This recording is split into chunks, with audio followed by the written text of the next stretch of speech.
Hello, welcome back to VIDORAMA, where we remember the VHS releases of the past in graphic detail.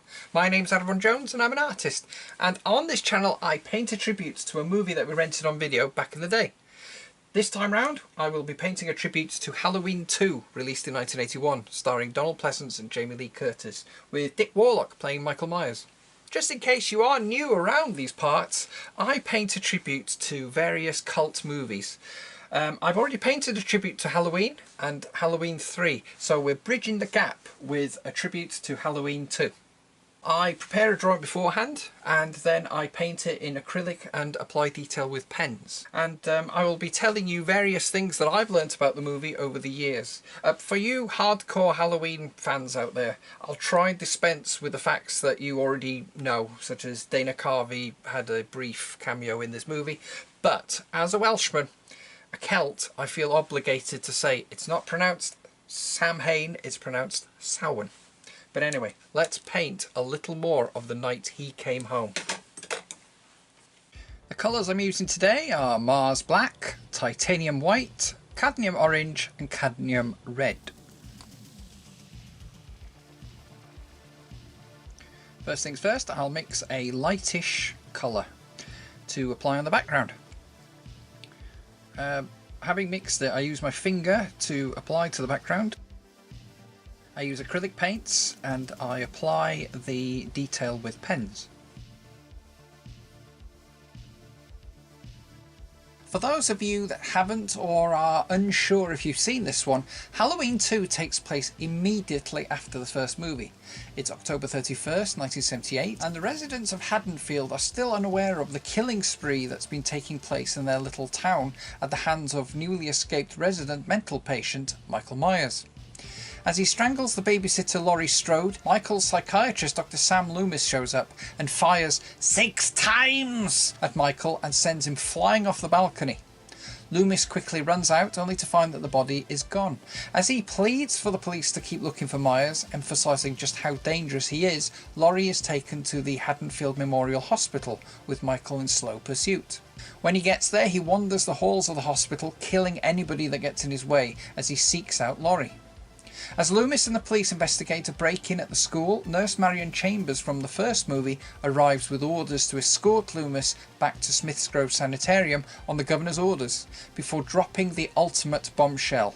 Laurie Strode is in fact Michael's young sister. Suddenly, Michael's motives become clear to Loomis, who orders the marshal to drive him back to Haddonfield Memorial Hospital for his final showdown with his patient and stop him from achieving his mission to slaughter his remaining sibling.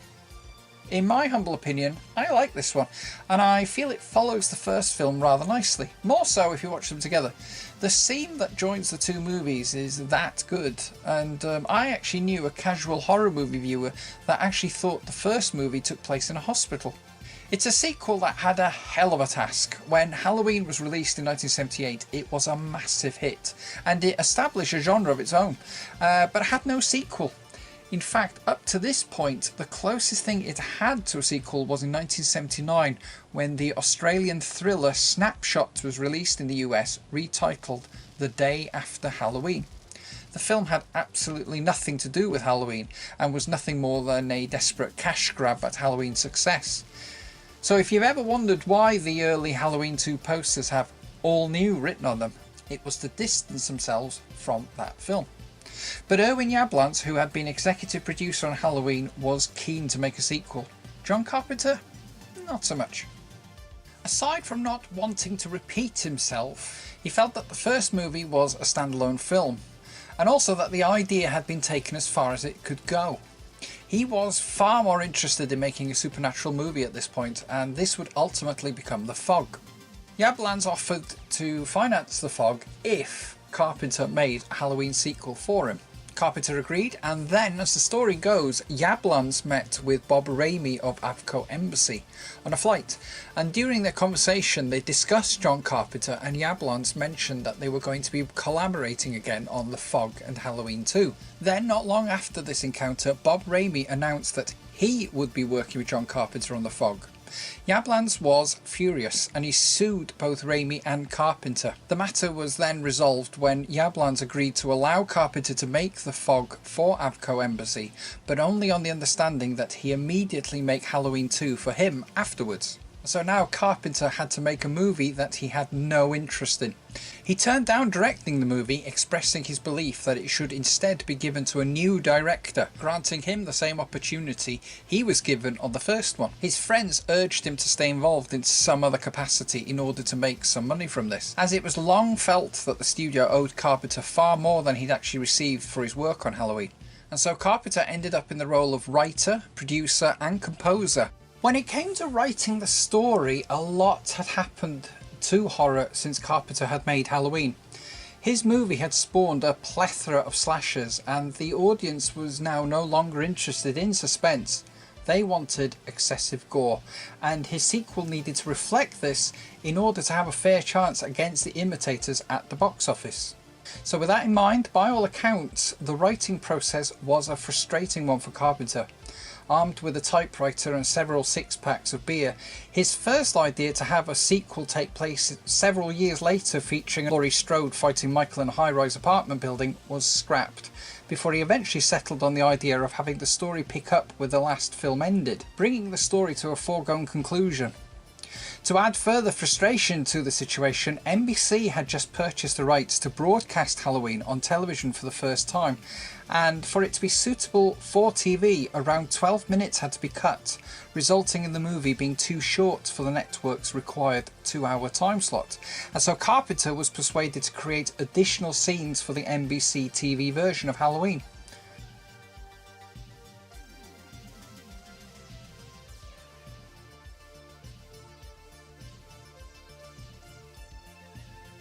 Still somewhat stuck for ideas, but needing padding, he was inspired by The Empire Strikes Back to make Michael and Laurie brother and sister, a decision he would later regret, which has since been dismissed by the more recent sequels. So now with the story, Tommy Lee Wallace, who had worked as production manager and editor on Halloween, was offered the chance to direct Halloween 2, and he gladly accepted it, until he read the script. Disillusioned at the lack of suspense and the heavy emphasis on violence, Wallace felt that he would not be able to direct it with conviction, and so he bowed out of the project. It was instead offered to another fledgling director, Rick Rosenthal. Aged 19, Rosenthal had originally aspired to become a metal sculptor, but instead he became a documentary maker for New Hampshire Public Television. Having enrolled at the Beverly Hills Playhouse hoping to learn how to work with actors, he discovered a one-act play written by Gardner McKay. He obtained the rights and later shot it as a short movie over the course of 2 weekends and called it The Toya. The film was so well received that Rosenthal soon found himself being represented by the same agent as John Carpenter. So when he was offered the opportunity to direct Halloween 2, he was delighted and excited at the prospect of the movie continuing on from where Carpenter had left it, and he hoped to continue the suspense established by his predecessor. Rosenthal brought in a few people from the Beverly Hills Playhouse for Halloween 2, like Leo Rossi, who played Bud the ambulance driver, but several main Halloween cast members reprised their roles for the sequel. Donald Pleasence returned as Dr. Sam Loomis, as did Nancy Stevens as Nurse Marion Chambers, Charles Cyphers as Sheriff Brackett, and even Nancy Loomis returned to play the corpse of Annie. And of course Jamie Lee Curtis returned, who at the time of recording this has just won the Oscar for Best Supporting Actress. Back in 1981, her career was on the up and had been since the first movie. She had established herself as a scream queen after working again with Carpenter on The Fog, and then Prom Night and Terror Train, released the same year. When she was interviewed in issue 15 of Fangoria magazine, Curtis admitted that she didn't really want to be in the movie, explaining it wasn't because it was Halloween 2, but because she had vowed to not make another horror movie. Although proud of her horror work, she thought Road Games had marked the beginning of a new non-horror career. She added that she'd agreed to do the movie because she both felt obligated to Carpenter and Hill, who she considered to be responsible for her success, and also the audience, who she felt had the right to see Laurie played by the same actor as before. But she did add her disappointment as to how little she'd been given to do in the movie, as the character was sedated for most of it. She'd also famously cut her hair short at this point, and so to maintain continuity she had to wear a wig, which apparently was as awkward as it was unconvincing. The only one to not return for the sequel was Michael Myers himself, Nick Castle, who was now working as both a writer, working on the script for Escape from New York with Carpenter, and also directing The Last Starfighter, which would be released in 1984. And so Michael Myers was this time round played by stuntman Dick Warlock, a man that had a long and fascinating career. Born in Oakley, Ohio in 1940, his parents had moved the family to California in 1953. Having attended the same high school as Chuck Norris, Dick Warlock harboured aspirations of working in show business someday. Having previously embarked on a career as a professional speed skater, one day he visited the Corriganville Movie Ranch, part working location and film studio and part Western-themed tourist attraction. The ranch was owned by Western film star, stunt and gorilla man Ray Crash Corrigan. Warlock was in awe of the stunt performers there, which were performing various shoot-em-ups for the tourists, and so he asked the country musician Charlie Aldrich, who was in charge of hiring at the ranch, if he could also work there. After pestering Aldrich for several weeks, he was eventually hired to work as a background extra, but not participating in the actual stunts. The actor normally assigned to be shot in the hanging of Harry Plummer sequence didn't show up one day. Warlock took his place and impressed everyone so much that he was promoted to working on the stunt sequences. After a year at the ranch, he befriended professional stuntman Bill Ward, who worked predominantly in westerns. He was actually Clayton Moore's stunt double on The Lone Ranger, in fact. He invited Warlock to work on his own movie, The Ballad of the Gunfighter, starring country singer Marty Robbins, who famously sang the ballad El Paso. So Warlock was granted membership in the Screen Actors Guild, and he was able to work as a stuntman in Hollywood, and he did just that. In 1966, he was hired to work on an episode of Walt Disney's Wonderful World of Color entitled Willie and the Yank, starring a young Kurt Russell.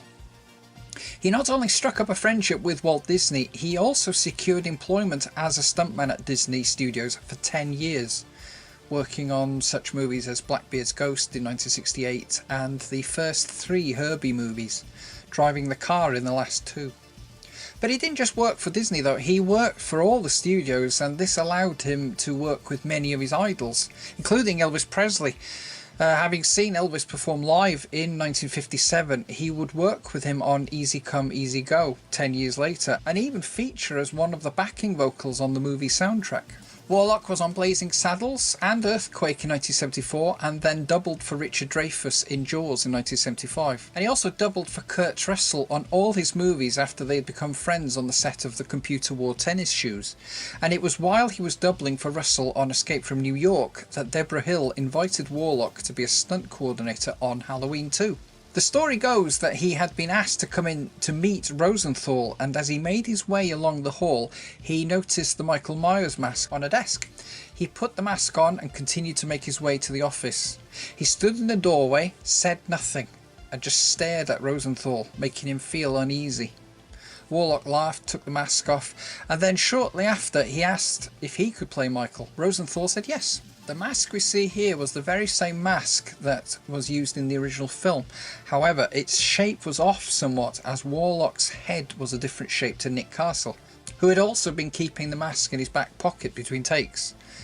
The mask had yellowed slightly in this one. Hill attributed this to the excessive cigarette smoke it had been exposed to, but I'm not so sure about this. I mean, I'm no expert of the study of effects of nicotine, but I do know what age and general wear does to cheap paint applied to a surface it wasn't suited for.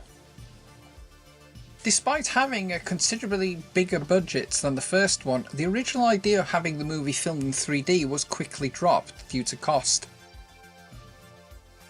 Just to explain what I'm doing here, I wanted the falling autumn leaves that I painted on the first painting to continue onto this one. As both Halloween and Halloween 2 take place moments after one another, I thought it would be fun to have the option of joining both paintings up if we so wish. I deliberately had the leaves just going off the first painting just so I can have them crossing over to the second. Forward thinking, you see, to 1 year and 5 months when I'd be painting the second film.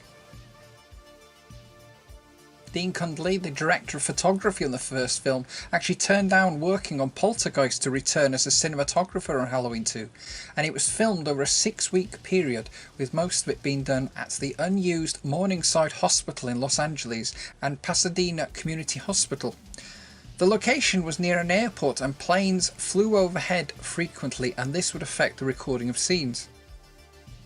It is well documented that Rosenthal's cut of the film was criticised for being too slow. Carpenter hated it and famously said that he found it as scary as an episode of Quincy, and so Carpenter took it on himself to put things right. I've made this sign a bit too long, haven't I? I'll shorten it and I'll paint out this end. Mark Goldblatt had been the principal editor on the film, but Carpenter brought in Skip Skulnick, who had just cut the TV version of Halloween for Carpenter, and asked him to work on it with him over the weekend. He removed around 14 minutes of the film and added new scenes, addressing plot holes and upping the kill count, much to Rosenthal's dismay. The finished film opened on October 30th, 1981, and although it didn't make as much of an impact as the first movie, it was still a financial and box office success, and was the second highest grossing horror film of 1981, just behind An American Werewolf in London. Carpenter publicly condemned the film, calling it an abomination and a horrible movie, saying that he felt that Rosenthal didn't have a feel for Halloween. Despite that, Rosenthal, having married Nancy Stevens, continued to direct, directing Bad Boys in 1983, American Dreamer in 1984, Ruskies in 1987, and Distant Thunder in 1988. He also directed a number of TV shows such as Dark Room, Early Edition, Buffy the Vampire Slayer, and Smallville. Oh, and he also directed the Birds 2 TV movie in 1994 under the pseudonym of Alan Smithy. He returned to the Halloween franchise with Halloween Resurrection in 2002 and continues to work as a director to this day. But as for the franchise itself, so certain that there would be no more Michael Myers movies, Deborah Hill told Warlock that he could keep the mask. Both she and Carpenter agreed to participate on a third Halloween movie on the proviso that it wasn't a direct sequel to Halloween 2, but a completely new story, turning Halloween into an anthology series instead. But we know how that turned out. It resulted in the makers of Halloween 4 wishing that Hill hadn't actually given away that mask.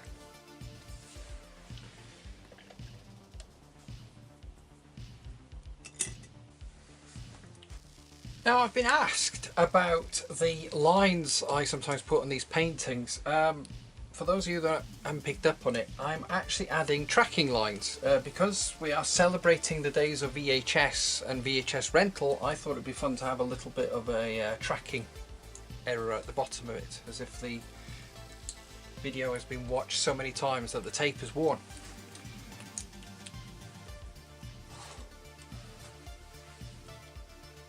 Place that there. I remember when we would rent videos, you'd be watching the film and then suddenly these lines would appear on the screen, and yes, they were a bit frustrating, but they were somewhat exciting because it indicated that that part of the tape had been watched quite a few times, so something good was going to happen. So it could be violence, could be nudity, you just didn't know. And so I will sign this.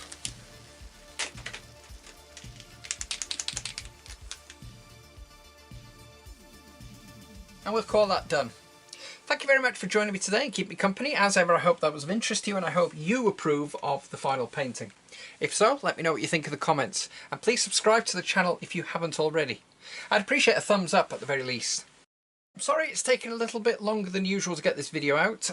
Technology let me down on the last video, and so we've had to upgrade to a new laptop. Having been a PC user for 30 years, I'm having to teach myself how to use a laptop and get used to it. But I hope you think it was worth the wait. So there we go. This has been VIDORAMA. I've been Adron Jones. That was Halloween 2.